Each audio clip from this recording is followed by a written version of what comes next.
கருத்தே புகுந்து கதி காட்டும் கண்ணே வருக. கூப்பிடு, வருவான். என்ன சொல்லி கூப்பிடுறீங்கள வருவான். இந்த இடத்தில் சாமி சொன்ன 6 படைவீடுகளுக்கு மேலான ஒரு படைவீடு என்று சொன்னேன்.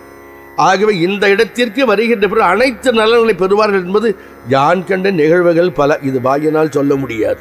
நினைத்த காரியம் உடனே டன்னாகும் இந்த இடத்தில் மட்டும்தான். இங்கே வெளியே போராட்டம் அல்ல, அது இல்லை, எத்தனையோ காரிய நிகழ்வுகள், அதையெல்லாம் வெளியே சொல்ல முடியாது.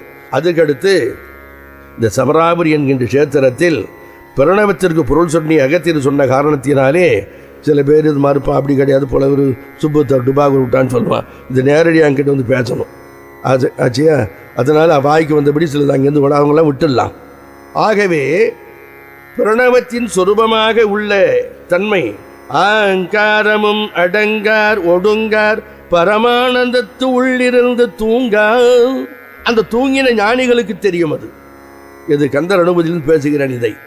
ஆமாம், ஐவரும் கைவிட்டு மெய் விடும்போது உன்னடைக்கலம் உன்னடைக்கலம். அருணகிரி பேசுவார். ஐவரும் கைவிட்டினது ஐவர் மெய்வாய் கண்மூக்கு. ஐவரும் கைவிட்டு பைவரும் கேளும் பதறி கதறி அழ. ஐவரும் கைவிட்டு எப்போ நாம் நமது வேலை என்ன தெரியுமா? மைவரும் கண்டத்தர் மைந்தா திருப்போரூர் கந்தா. கந்தா என்ற ஒரு சொல் சமராபுரிக்கு மட்டும்தான், வேற எங்கேயும் சொல்லக்கூடாது. இங்கிருந்து நிழல் ஒரு சாயல் சென்னையில் இருக்கிறது, கந்தக்கோட்டம். அது அது படிவம், இது உண்மை, அது நகல். வேணும்னா அவங்க எனக்கு கேட்கட்டும், நான் சொல்கிறேன் அவங்களுக்கு எதுன்னு உண்மை. இது ரியாலிட்டி, அதனுடைய தன்மை, அது சாழல். அது அது அது தனி பெரிய வரலாறு அத்தனை உண்டு.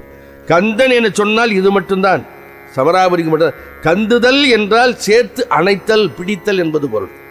ஆமாம், பார்வதி தனது கரங்களினாலே 6 குழந்தைகளையும் ஒன்று பற்றி ஒன்றாக இணைத்தால் என்பது இது. இந்த கந்த இந்த இடம் 6 முகம் ஒன்றாக இருந்தது. முருகன் வந்து தோன்றினான் சொல்லக்கூடாது. எப்பொழுதுமே இருக்கின்ற ஒன்று வடிவம் மாறி வருகிறது, அவ்வளவுதான். பங்குனி உத்தரத்தில் முருகன் பிறந்தான் அறியா ஜனங்க சொல்லுவான். அப்படிலாம் இல்லை. நின்ற ஜோதி பிழம்பு அது ஒரு மேனியாக கருணை கூர் முகங்களாரும் 12 தோள்களுமாய் ஒரு திருமுருகன் வந்து ஆங்கு உதித்தனன் உலகம் உய்ய உலகம் உய்ய. கந்தபுரான் எதுக்கு சொல்ல வரேன்னா, மைவரும் கண்டத்தர் மைந்தா கந்தா என்று வாழ்த்தும் இந்த கைவரும் தொண்டு அன்றி மற்ற அறியேன். இதுதான் எனக்கு தெரியும், மற்றது ஒன்றும் தெரியாது. மைவரும் கண்டத்தெரியாறு திருநீல கண்டம். திருநெலு கண்டத்து மீது ஆணை என்று சொன்னால் ஒருத்தி. அதனால் இருதுவனையிலே மெய் தீண்டாது வாழ்ந்து அந்த இறைவனாலேயே சேர்த்து வைக்கப்பட்டவர்கள் பெரிய புராணத்தில் வருகிறது. அருவான்முமை நாயன் மரியாதை நீங்கள் தெரிந்து கொள்ளலாம். அது சொல்றார் இந்த இடத்துல, மைவரும் கண்டத்தர் மைந்தா கந்தா என்று வாழ்த்தும் இந்த கைவரும் தொண்டு அன்றி மற்ற அறியேன். நான் சதாகாலம் சமராபுரி கடவுளாகிய கந்த வேலைதான் தொழுது கொண்டு வருகிறேன், வேறொன்றும் தெரியாது. அதனால் இறுதி காலத்தில் வருகின்ற பொழுது உனது அடைக்கலம் என்று பேசுகிறார். அத்தகைய கந்தன் வாழுகின்ற இடம், அத்தகைய அகத்தியனுக்கு பிரணவத்தை சொன்ன இடம். அந்த இடத்தில் பங்குனியிலே 11 நாள் உற்சவம் நடந்தது என்பதற்கு ஆதாரம் எம்மிடத்தில் இருக்கிறது. மற்ற உற்சவமெல்லாம் நடக்கிறது. சக்கர சாபனத்திற்கு தினமும் தேவசானத்தினாலே அதற்கு அபிஷேக ஆராதனை உண்டு. அதன் பிறகு கருவறை, இது நிறைய இருக்கிறது. அதெல்லாம் இப்போ வெளிச்சமாக சொன்னோம்னா அது வேற மாதிரி போகும். அதனால் யார் யார் இப்போ என்னென்ன வழி பண்ணாலும் அப்படியே பண்ணட்டும். இது போய் இது இப்படி இல்லை அப்படி இல்லைன்னா உடனே ஒத்து முளைச்சி வந்துடுவான். இந்த வம்பெல்லாம் எனக்கு வேண்டாம். அற்புதமான வகையில் பழைய காலத்தில் ஆனந்தமாக இருந்த ஒரு இடம். ஞான பூமி என்பது இது பெயர். இது நெய்தல் நில பகுதி என்பது பெயர். இப்போ பங்குனி மாதத்தில் சுவாமிக்கு உற்சவம். அடுத்து மாசியில் நல்லா கவனிக்கணும், தமிழகத்தில் 2 இடங்களில் மட்டும்தான் முருகவேல் வாழுகின்ற உரைகின்ற இடங்களில் மட்டும்தான் மாசி மாதத்திலே பிரம்மோற்சவம். எது சொல்லுங்க? திருச்சீர் அலைவாயிலும் திருப்போரூரில் தான். அதுக்கடுத்து இன்னொரு திருப்பூர் ஒரு சிறப்பு என்னன்னு கேட்டிங்கன்னா, எல்லா இடங்கள்லையும் நீங்கள் திருச்செந்தூர் போனீங்கன்னா 3 தான் இருக்கும். என்ன இருக்கும்? தாருகன், அப்புறமா சிங்கமுகன், அப்புறம் சூரபதுமன். இதை நீங்கள் பார்த்து சிங்கமுகனுக்கு பச்சை வர்ணம் அடிச்சிருப்பான். அங்கே போய் அது அந்த நாட்டு வழக்கம். அது சிங்கமுகன் எப்படி இருக்கணும்? சிவப்பாக இருக்கணுமா இல்லையா? அங்கே போனீங்கன்னா பச்சை பச்சையில் ஒரு தலையை ஆட்டின்னு வருவான். தாருகன் ஒன்று, சூரபதுமன் ஒன்று. இது 3 தான் அங்கே. ஆனால் தொண்டை நாட்டிலே 33 திருக்கோயில்கள் இருக்கிறது. 33 திருக்கோயில், 3 3 6. இந்த 33 தலையாய திருக்கோயில் சமராபுரி மட்டும்தான். ஆனால் கந்தபுராணம் என்ன சொல்லும்? தரையில் சிறந்தது காஞ்சி அப்படின்னு பேசும். ஏன், ஒரு காலத்தில் வடமொழியும் தென்மொழியும் வடமொழி விற்பனை அதிகமாக இருந்தது. அதாவது சொல் களஞ்சியம், அறிவு களஞ்சியமாக அறுத்து பெனாரஸ் யூனிவர்சிட்டி, அப்படி 2 இடம் தான். காஞ்சி ஒன்று, காஞ்சி ஒன்று தான். அதனால தரையில் சிறந்தது காஞ்சி அப்படின்னு சொல்லிட்டு அடுத்து சொல்லுவார், வரையில் சிறந்தது தணிகை மால் வரை. கந்தபுராணம் பேசும். ஆகவே அந்த தணிகை புராணம் கந்தபுராணம் சொல்வதை விட 33 திருக்கோயில் சிறந்த இடம் எது மட்டும்தான், சமராபுரி என்கின்ற இடம் மட்டும்தான். 33 முருகன் ஆலயங்களில் தலையாய இடம் சமராபுரி.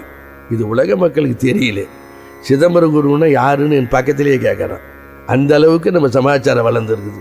ஆனால் பாம்பன் சாமி பார்த்தேன், அவர் பாம்பனில் பிறந்தவர், இது எல்லாம் தெரியுது. அவர் உடம்போட உடம்பு கீழே விட்டுடவர்.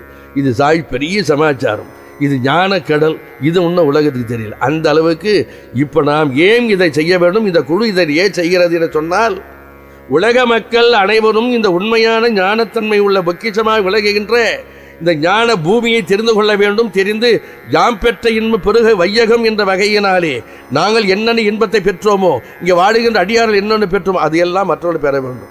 அப்புறம் இன்னொன்று சொல்லுவாங்க, எல்லாம் வெளியூர்னு வந்தவன் நல்லா உள்ளூர் எங்கே இருக்கு, அண்டினரை காக்கும் ஊர். யார் யார் முருகனை அண்டுகிறார்கள் நெருகிறார்கள் அவர்களை காக்கும் ஊர். சொர்ணமழை பொழியும் ஊர் எம்பூர் திருப்போரூர் ஓதும் திருப்போரூர். சாமி பேசுறது சொர்ணமழியாக பொழிந்த இடம் சமராபுரி இடம்.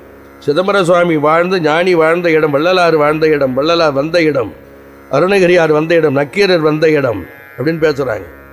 ஆமா, கும்பமுனிக்கு கொடுமலங்கள் 3 செம்பதுமத்தால் கொடுத்த தேசிகன். எப்படி பேசுறாரு பாருங்க. கொடுமலங்கள் 3 இடமே இதுதான் பேசுறாரு என் குருநாதர். நம்பணும். அது ஞானிகள் சொன்ன நம்பணும். அதில் போய் ஆராய்ச்சி பண்ணி அதில் கொஸ்டின்லாம் போடக்கூடாது. கொஸ்டின்லாம் போட்டு கைகால் வராமல் சாகக்கூடாது. ரொம்ப பேர் இப்படி தான் புறப்பட்டு இருக்கிறான். அதாவது அப்ஜெக்ஷன் பேசி பேசி பேசி ஊறப்பட்ட நோயை வச்சுக்கிட்டு இப்படி போகிறான். ஞானிகள் அவமதிக்கக்கூடாது, பெரியவங்களை மதிக்க வேண்டும். கும்பமுனிக்கு கொடுமலங்கள் 3 செம்பதுமத்தால் குடித்த தேசிகன். அப்படி அகத்தியர் வந்த இடம், நக்கீரர் வந்த இடம், அதுக்கடுத்து அருணகிரியார், இன்னும் மாபெரும் சித்தர்கள் எல்லாம் வந்த இடம். சித்தர்கள் இப்பொழுதும் மானசை வருகின்ற இடம் சமராபுரி. அது கண்ணுக்கு தெரியலையே. படித்தவனுக்கு எழுத்தா தெரியும், படிக்காதவனுக்கு கோடா தெரியும். அவனுக்கு கோடா தெரியுது, இவனுக்கு எழுத்தா தெரியுது. அதுக்கு நாம பொறுப்பு. அவன் போய் எழுத்த படிச்சிருக்கிறான், எழுத்தா தெரியுது. மேலே ஒரு கோடு கீழே ஒரு கோடு போட்டோம்னா படித்தவன் டான்னு சொல்லுவான், அல்லது ஆங்கிலத்துக்கு எல்லுன்னுவான், படிக்காத கோடுங்கன்னுவான். அது அவனுடைய தன்மை. திருமூலர் பேசுவார், பரத்தை மறைத்தது பார்முதல் பூதம். உலகத்தினுடைய ஆசை என்பதான் இறைவனை மறைச்சது. பரத்தை மறைத்தது, பரம்பொருளை மறைத்து வைத்து இருக்கிறது உலகம். உலகமே கண்டதே சொர்க்கம். இந்த விந்து என்பதை பற்றி பேசணும்னா ரொம்ப அதிகம். வானத்தினும் மயிலாட கண்டேன் மயில் குயில் ஆச்சுதடி, அர்த்தமே வேற. உள்ள நுழைஞ்ச அதே மாதிரி என் குருநாதர் பேசுவதில் உள்ள நுழைஞ்சோம்னா ஆழ்ந்து போயிட்டே இருக்கும். பரத்தை மறைத்தது பார்முதல் பூதம். முதல்ல பரத்தை உலகம் வந்து இறைவனை மறைச்சிச்சு. அதுக்கடுத்து இறைவனை தெரிந்து கொண்டால் பரத்தில் மறைந்தது, இறைவனில் உடம்புல எல்லாம் ஒடுங்கி போச்சு. பார் முதல் பூதம், இறைவனை கொண்டோமை என்னால் உலகம் தெரியாது இல்லையா? அது உதாரணமா சொல்றாரு. மரத்தை மறைத்தது மாமதை யானை. மரத்தை, ஒரு நோக்க மரத்தில் அற்புதமான ஒரு கருப்பா ஆனந்தம். அந்த காலத்து நோக்க மரம், இப்போ 2 ரூபாய்க்கு நோக்க மரம் இல்லை, பெரிய நோக்க மரம். அதில் ஆனந்தமா கலையாக வடித்திருக்கிறார் ஒரு தச்சன், மயனுடைய சொந்தக்காரன். நிஜ யானை நிற்பது போல விழித்தன்மை பார்த்து கொண்டு இருக்கிறது.